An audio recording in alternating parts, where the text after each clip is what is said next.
લોક સાહિત્યકાર માયાભાઈ આહિરે જાહેર મંચ પરથી એક નિવેદન આપ્યું ને સોશિયલ મીડિયા પર તેઓ ટ્રોલ થઈ રહ્યા છે ને હવે એડવોકેટ મેહુલ બોગરાએ પણ લોક સાહિત્યકાર માયાભાઈ આહિરને શું કહી દીધું વિગતે વાત કરીએ.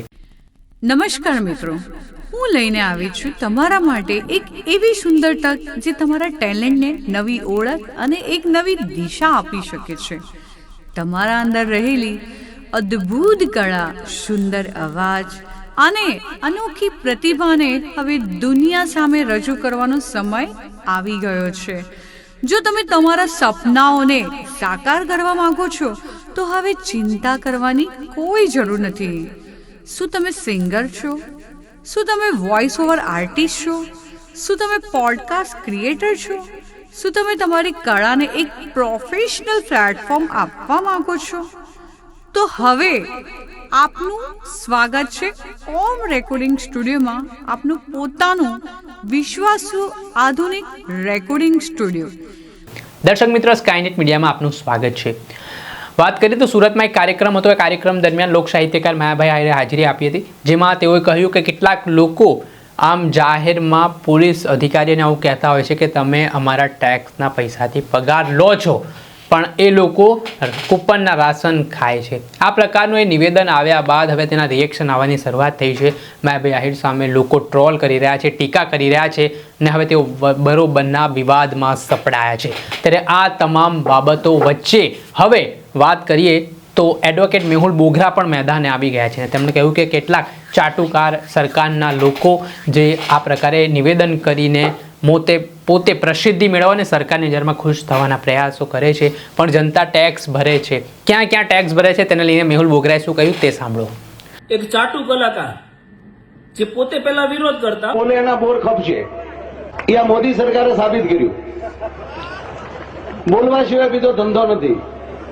પરંતુ હવે સરકારને ચાટવાનો ધંધો ચાલુ કર્યો છે. 50 રૂપિયામાં ડાયરા કરતા એમના બાપ દાદા પોતે કૂપનના ઘઉં ખાઈને મોટા થયા છે. જે સવારે ભણવા ગયા ને સાંજે માસ્તર પાછા ઘરે મૂકી ગયા, એવા અભણ ચાટુ કલાકાર જેને income tax, property tax, corporate tax, road tax, central GST, state GST, direct tax, indirect tax વગેરે બાબતે કોઈ જાણકારી જ નથી, કેમ કે અભણ છે. એ જાહેર મંચ ઉપર માયક હાથમાં આવે ને એટલે એવું કહે છે કે કૂપનના ઘઉં ખાઈ વિડિયા બનાવી અને વિરોધ કરે છે. તમે અમારો પગાર ખાવ છો, જાણે એના બાપુજીનો ટેક્સ ભરતા હોય. બધું એ રેશનિંગના ઘઉં ખાતા હોય બધા. આપણે એને જિંદગી ન ફેર્યો હોય સાહેબ.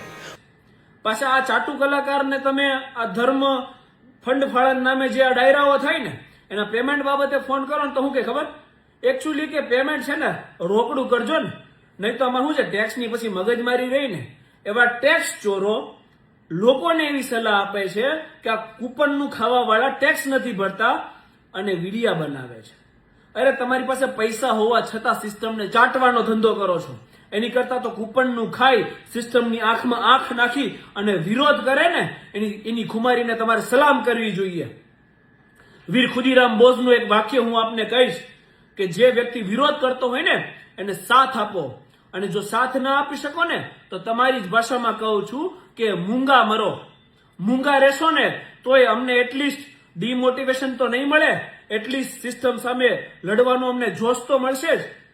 પાછા ભાઈ કેવા છે, આમના દીકરી હમણાં હાર્યા સ્થાનિક સ્વરાજની ચૂંટણીમાં, અને દીકરાને ઇલેક્શન લડવાનો, આવનાર ઇલેક્શન લડવા માટે બેઝ તૈયાર કરે છે. હવે જયારે હાથ જોડીને વોટ માંગવા આવે ને ત્યારે આપણે યાદ રાખવાનું છે કે આપણે કૂપનના ઘઉં ખાનાર છીએ.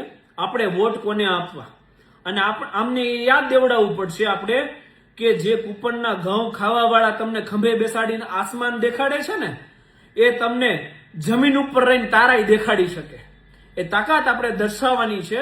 અને અમને એક વસ્તુ કહેવાની છે કે 2030 પછી આજે તમારો ધંધો છે ને એ ધંધો હકેલાઈ જવાનો છે.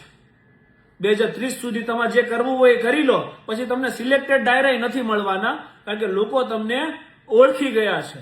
એટલે તમે જે ધર્મ ફંડ ફાળા ગાયુના નામે જે ડાયરાઓ કરી અને જે ચરી ખાવ છો ને એ ચરી ખાવ. જે વિરોધ કરવા વાળા છે ને એને સમર્થન ના આપો તો કાંઈ નહીં, પરંતુ એમને એમની સાથે લડવા દો. જય હિન્દ. આપણે સાંભળ્યા સુરતના જાણીતા એડવોકેટ મેહુલ બોગરા હાલ તેમણે માયાભાઈ આહિર પર પલટવાર કરવાની શરૂઆત કરી છે અને આક્રોશ વ્યક્ત કર્યો છે. આના કારણે રાજકારણ ગરમાવાની શરૂઆત થઈ છે.